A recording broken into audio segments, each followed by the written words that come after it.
Dalam hadis disebutkan, tidak datang sebuah musibah kepada seseorang walau sampai duri menusuk tumitnya, melainkan itu pencuci dosa masa lalu.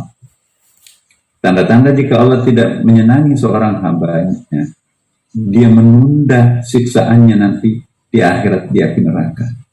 Itulah istidraj. Istidraj itu ialah seseorang yang merasakan tiga hal yang bersamaan, Bapak Ibu. Ma'asabi min musibatin fil ardi wala fi anfusikum illa fi kitabim min qabl an nabra'aha inna dzalika 'ala Allahi yasir. Tiada suatu bencana yang menimpa di bumi dan tidak pula pada dirimu sendiri, melainkan telah tertulis dalam kitab Lauhul Mahfuz sebelum kami menciptakannya. Jadi sesungguhnya demikian itu adalah mudah bagi Allah sebetulnya. Iya. Hanya karena kita tidak paham apa dibalik kekecewaan itu, maka kita kecewa sesungguhnya. Kalau kita memahami hakikat musibah, mungkin kita akan mensyukuri musibah itu. Bukankah contohnya begini? Satu hari kita dilanda penyakit demam, Allah akan mengampuni kita 1 tahun masa lampau. Jangan-jangan kita, ya Allah panjangkanlah demamku sampai 10 hari, 10 tahun akan menggulung dosa-dosa kami. Ya kan? Banyak hadis dan ayatnya. Tanda-tanda jika Allah mencintai hambanya, dia mendatangkan siksaan lebih awal di dunia ini, supaya nanti akhiratnya lunas. Musibah itu pencuci dosa masa lampau. Dalam hadis disebutkan, tidak datang sebuah musibah kepada seseorang walau sampai duri menusuk tumitnya, melainkan itu pencuci dosa masa lalu. Tanda-tanda jika Allah tidak menyenangi seorang hambanya, dia menunda siksaannya nanti di akhirat, di api neraka. Itulah istidraj. Istidraj itu ialah seseorang yang merasakan tiga hal yang bersamaan, Bapak Ibu. Nauzubillah, ini jangan sampai kita istidraj. Apa itu istidraj? Ciri-cirinya istidraj itu ialah lancar menikmati nikmat dari Allah, lancar menikmati karunia dari Allah, rezekinya mengalir, nama baiknya pokoknya popularitasnya tinggi, ratingnya tinggi, keluarganya sukses, anaknya berhasil, ya. Istrinya pun juga produktif dan seterusnya, semuanya pokoknya idola lah. Tapi pada saat bersamaan dia juga menjadi pelanggan dosa maksiat yang berat. Mengalir rezekinya, tapi jalan terus dosa maksiat. Ya. Dan yang ketiga, tidak pernah dijewer oleh Allah Subhanahu wa Ta'ala. Lancar rezekinya, lancar pula dosa maksiatnya, tapi tidak pernah dijewer, tidak pernah kena musibah oleh Allah. Itu istidraj. Itu akan ditarik dalam keadaan yang sangat-sangat mengerikan di akhir hayatnya atau nanti di neraka. Nauzubillah min dzalik. Jadi kalau ada di antara kita nanti, misalnya kan begini, aku kok langganan ibadah, Senin Kamis, salat tahajud, rezeki makin mampet ini. Tapi tetangga ini, Masya Allah nggak pernah tersentuh air wudhu, langganan dosa maksiat, tapi nggak pernah kena musibah. Habis security-nya berlapis, depositonya banyak, ya. Jadi nggak pernah kena musibah, dosa maksiatnya jalan, rezekinya juga lancar. Itu istidraj. Jangan iri terhadap orang yang seperti ini. Nauzubillah untuk orang seperti itu, Bapak Ibu. Kalau ada di antara kita, ya dulu waktu saya nakal, enak tuh, longgar, banyak rezeki. Tapi sekarang setelah saya insaf dan taubat, kok langganan penderitaan. Alhamdulillah, itu surat cinta Tuhan. Penderitaan itu adalah penghapus dosa masa lampau, Bapak Ibu. Innal hasanati yudhibnas sayyiati. Maka itu kita tantangannya harus berbuat baik lebih banyak supaya dosa kita itu terhapuskan. Jangan sampai kita termasuk orang yang istidraj, lancar menikmati karunia Tuhan, lancar pula melakukan dosa maksiat, tapi tidak pernah kena musibah. Itu sangat ditakuti. Nauzubillah minal istidraj. Ya. Jadi kalau ada orang mengatakan, aku sudah tobat tapi kok semakin menderita, itu tanda-tanda tobatnya diterima, Bapak Ibu. Allah membersihkan kita. Musibah itu surat cinta Allah untuk kita. Sekian lama kita diundang dengan undangan surat putih dalam bentuk kenikmatan, nggak pernah kita gubris. Akhirnya kita diundang dengan surat merah, undangan merah, musibah, kematian, kecelakaan. Nah, Bapak Ibu, seandainya kita kena musibah berat, nama yang paling pertama kita panggil siapa? Allah kan. Setiap kali ada musibah, kita akrab dengan Tuhan. Tapi kalau kita menang tender, di promosi jabatan, dapat rezeki nomplok tiba-tiba, apa yang terjadi pada diri kita? Malah orang lain yang diundang traktir pertama, bukan istri, bukan keluarga, bukan muhrim malah. Ini apa artinya? Pada saat kena musibah, Masya Allah, yang paling pertama, Allah sampai merintih. Tapi begitu musibahnya selesai, lambat laun lupa Tuhan. Inilah manusia. Nah, mari kita sadar, teman-teman, hidup kita tinggal sejengkal. Apa yang kita akan bawa mati cuma kain kafan selembar. Apa yang kita banggakan sekarang, bisa nggak kita banggakan di depan Allah? No. Karena itu, mari kita sadar dengan musibah yang ada pada diri kita. Mari kita sadari bahwa musibah inilah pencuci dosa masa lampau kita. Seandainya orang paham apa arti di balik musibah ini, maka akan bersyukur terhadap musibah itu. Makanya itu orang yang beriman, teman-teman, tidak ada lagi jarak antara penderitaan, ya, dan kebahagiaan. Tidak ada lagi jarak antara kenikmatan dan kemewahan. Semua, ya, semua insya Allah semuanya akan dirasakan sebagai sesuatu yang sangat sama, ya. Jadi saya ingin mengingatkan, kalau ingin mengukur keimanannya, rasakan manakala jarak antara kenikmatan dan kebahagiaan itu berjarak, antara kenikmatan dengan penderitaan berjarak, itu pertanda iman kita masih lemah. Kalau ditimpa musibah, tersenyum kecil, terima kasih ya Allah, Engkau membersihkan dosaku. Kalau dipromosi jabatan, dikasih rezeki yang banyak, dia tersenyum kecil, ya Allah, jangan ini menjadi hijab buat aku.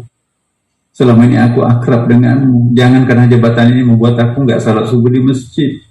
Jangan karena jabatan ini membuat aku nggak lagi mengaji setiap malam. Jangan-jangan kenikmatan itu justru membuat jarak dengan Tuhan. Justru penderitaan itu membuat kita lebih akrab dengan Tuhan, kan? Maka itu para sufi, dia tidak pernah kecewa pada saat menerima penderitaan. Itu tanda cinta. Dia malah khawatir, jangan-jangan kehidupan mewah itu membuat dirinya berjarak dengan Tuhan. Jadi Bapak Ibu sekalian, kalau menghadapi sebuah tantangan hidup, entah itu kekecewaan, entah itu penderitaan, entah itu musibah, penyakit, syukurilah. Orang yang mensyukuri kenikmatan, itu hanya bisa disebut orang yang syukur. Tapi orang yang sudah sampai mensyukuri apapun yang datang dari Allah, entah itu penderitaan, entah itu kemewahan, dia dua-duanya dia syukuri, itulah yang disebut orang syakur. Wa qalilun min ibadiyah syakur, hanya sedikit yang antara hambaku yang sampai ke tingkat syakur. Yang banyak itu syukur, lebih banyak lagi tidak bersyukur. Kita di mana? Ya. Saya ingin tanya jujur kepada kita semua, teman-teman. Mana yang paling kita dekat dengan Tuhan? Mana doa yang paling cepat rasanya sampai kepada Tuhan? Ketika kita berdoa di zona nyaman atau kita berdoa di zona sulit? Ayo. Doa mana yang paling cepat mendaki ke langit? Kita berucap doa di dalam sebuah zona yang sangat sulit, atau kita berada pada zona yang sangat nyaman? Lebih khusyuk mana kita berdoa di zona sulit atau di zona sangat nyaman? Tentu di zona nyaman itu kita banyak sekali berkonsentrasi. Tapi di zona sulit itu mau kemana kalau bukan kita kepada Allah Subhanahu wa Ta'ala? Semakin sering kita ditimpa penderitaan, maka doa kita itu semakin banyak. Maka itu kalau orang sakit, Bapak Ibu, orang yang kena musibah, orang yang kena ujian berat dari Allah, bukanlah dia yang kita doakan. Sesekali kita minta didoakan oleh orang yang kena musibah sebab dia berada pada posisi diterima doanya. Kalau kita mengunjungi orang sakit, doakan aku, Bu. Doanya orang sakit itu makbul. Doakan aku, Bapak. Bapak dilanda penderitaan. Doa orang yang dicoba oleh Allah itu doanya makbul. Sedangkan kita di zona nyaman, belum tentu doa kita itu mendaki ke langit. Walaupun yang bersangkutan mendoakan dirinya tidak pas. Mendoakan orang lain itu sangat pas. Karena Tuhan itu memang tujuannya mendatangkan musibah itu untuk penghapusan dosa. Kalau sembuh langsung, kalau musibahnya langsung hilang, berarti dosanya nggak sempat terhapuskan. Nah, bagian terakhir. Jadi, musibah itu adalah surat cinta Tuhan kepada kekasihnya. Mungkin selama ini Tuhan merindukan hambanya, lalu diundang dengan surat cinta berupa kesenangan, kebahagiaan. Namun yang bersangkutan tidak bisa kembali kepadanya. Apa yang terjadi? Tuhan mengganti surat cintanya dalam bentuk musibah, penderitaan. Akhirnya surat cinta terakhir ini lebih efektif menyadarkan diri seseorang. Ya, Bapak Ibu, satu, nah bersahabat dengan penyakit nih. Ini ada temannya Pak Nizar Shihab, adanya Pak Quraish Shihab itu pernah menceritakan sebuah pengalaman di Amerika. Ada kawan-kawannya itu dia kan ahli anestesia, rasa penyakit. Orang yang beragama, praktisi agama, itu tidak mungkin bisa merasakan penderitaan penyakitnya 100%, maksimum 60%. Tapi orang yang tidak punya agama, dia tidak akan merasakan apa ya? Dia nggak pernah merasakan penyakit itu ya. Jadi kalau orang yang tidak beragama 100% bahkan bisa sampai 200% itu rasa sakitnya. Hanya sakit gigi, tapi semua orang di rumahnya sakit gigi. Seluruh orang kantornya pun ikut sakit gigi. Tapi ada orang yang kanker stadium 4 di dekat rumah kita dulu. Ya, kok sambil jualan dorongan gerobaknya itu pegang perutnya. Kenapa Bu? Kenapa Bu? Sakit perut. Memang sering gini. Ya, sudah. Kankernya stadium 4, tapi terpaksa harus jualan. Kenapa? Anak-anaknya nggak ada yang beri makan. Kanker stadium 4 masih dorong gerobak sayuran tuh. Tapi ada orang pejabat sakit lubang gigi sedikit, semua orang itu sakit gigi. Jadi masalah state of mind. Penyakit itu bisa parah atau ringan, tergantung sikap batin kita sendiri. Orang yang beriman tidak akan dilanda penyakit yang parah. Tersenyum menerima penyakit itu, karena orang penyakit kanker, apa yang terjadi Bapak Ibu? Orang yang mati dengan penyakit kronis itu mati syahid. Nah, jika ini mati syahid, tentu kita bukan berdoa ya. Penyakit TBC, kanker dan sebagainya. Ada 7 orang mati syahid kan? Kata Nabi dalam hadisnya itu, mati syahid itu mati syahid itu bukan hanya mati dalam medan perang, itu terlalu sedikit syuhada kalau begitu. Kata Nabi yang mati syahid itu orang yang mati karena penyakit menular, orang yang meninggal karena penyakit kronis tahunan, orang yang tertimbun longsor, ya, orang yang mati tenggelam di sungai, di laut atau di danau, ya, dan perempuan yang mati pada saat meninggal pada saat melahirkan, ya, kemudian ya itu tadi mati syahid di medan perang. Nah itulah. Kita harus bersahabat dengan penyakit. Nah, ingat Nabi Ayub. Ketika ia dilanda penyakit, sekujur tubuhnya bonyok itu ya, ulatan, belatung. Kemana dokter berobat tapi tidak pernah sembuh. Mencapai puncaknya sampai seluruh badannya busuk. Istrinya membuangnya di luar kota pada sebuah gua. Nasib merenungi nasibnya di dalam sebuah gua yang sunyi di luar kota. Tidak ada yang menemani dia. Apa yang terjadi? Belatung tadinya sangat benci. Wahai ulat belatung, kalian dulu adalah musuhku, di mana ada dokter di situ akan memusnahkan kalian. Ternyata tidak ada yang menemani aku dalam kegelapan gua ini kecuali hanya engkau. Belatungnya jatuh, dipasang kembali di badannya, makanlah sepuas-puasnya. Engkaulah satu-satunya sahabat yang mau menemani aku dalam gelapnya gua ini. Aneh bin ajaib. Ketika ia bersahabat dengan ulat belatung itu, tidak merasakan sedikit pun digigit oleh ulat itu.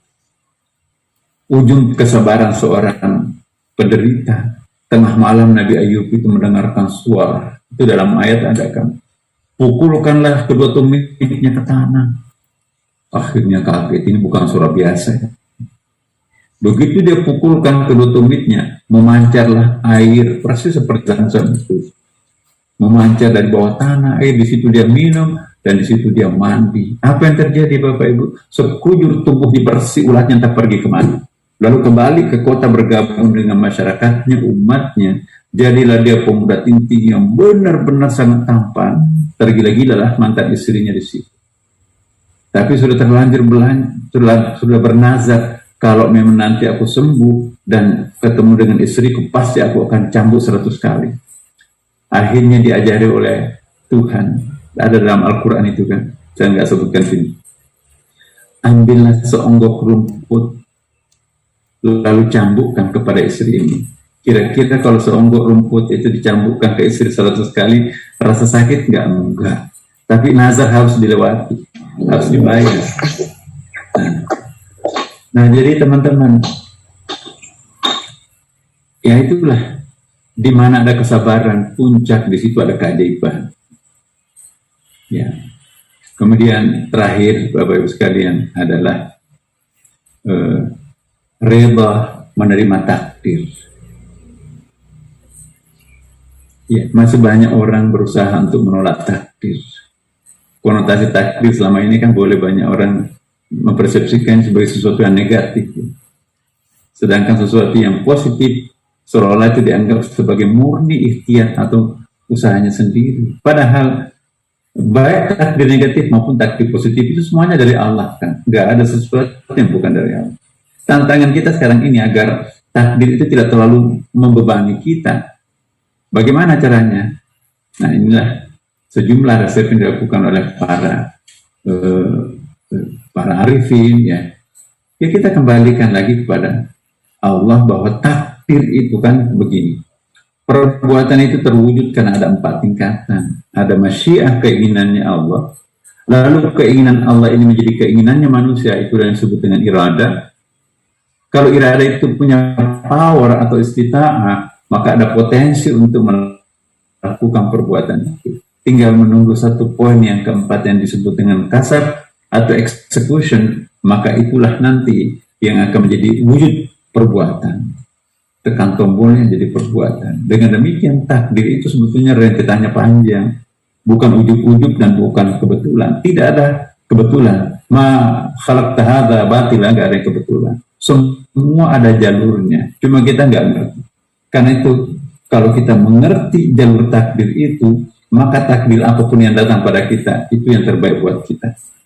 Ya, maaf, Bapak punya istri yang begitu, aduh nasib kok istri saya begini, nggak seperti istri teman saya. Atau mungkin juga sebaliknya, istrinya mengatakan nasib ya, kok nasibku menerima kenyataan ini Fir'aun kecil. Bersyukur bukan Fir'aun besar. Perempuan yang paling salehah dalam Quran, dia akui di dalam Quran paling the best perempuan dalam Quran, itu istrinya Fir'aun, Siti Asia kan. itulah istri yang paling saleh. Bisa kebayangkan Bapak, bagaimana sabarnya seorang Siti Asiyah mendampingi seorang Fir'aun yang pembunuh masif, seluruh perempuan hamil dibunuh, seluruh anak laki-laki dibunuh. Ada istrinya. Mau nggak menjadi istri Fir'aun? Siti Asiyah bertahan sampai akhir menjadi istri seorang yang seperti itu. Jadi kalau ibu-ibu punya istri seperti Fir'aun kecil, alhamdulillah, mudah-mudahan aku seperti Asiyah nanti. Suami yang paling sabar itu suaminya siapa? Suaminya Nabi Ayub, suaminya Nabi Saleh. Tapi istri yang paling bejat, istrinya Nabi Saleh, istrinya Nabi Ayub, istrinya Nabi Lut. Ya, itu dianggap perempuan pengkhianat lah, macam-macam itu. Kenapa? Ya itu dia. Jadi kalau Bapak Ibu bersahabat atau di antara anggota keluarganya ada yang tidak memuaskan, bukan cuma ibu, bapak ya. Bapak yang paling buruk dalam Quran, bapaknya Nabi Ibrahim. Bukan saja menyembah berhala, pembuat berhala coba. Tapi anak yang paling saleh dalam Quran, Ismail, anaknya Nabi Ibrahim, rela digorok lehernya oleh ayahnya. Nah, anak yang paling bejat dalam Quran, anaknya Nabi Nuh, ngata-ngatain bapaknya orang gila, nggak mau di perahunya. Apa kata Tuhan? Innahu laisa min ahlika, itu anak biologismu tapi bukan anak spiritual. Justru anak spiritual itu lebih akrab, lebih selamat. Jadi ibu bapak yang tidak punya anak biologis, milikilah anak intelektual spiritual.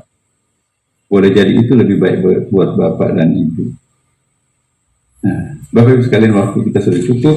Mudah-mudahan Allah berkati kita semuanya. Jadi mari kita bersahabat dengan apapun yang Allah berikan kepada kita. Pastikan itu yang terbaik buat kita. Dunia ini tempat menanam.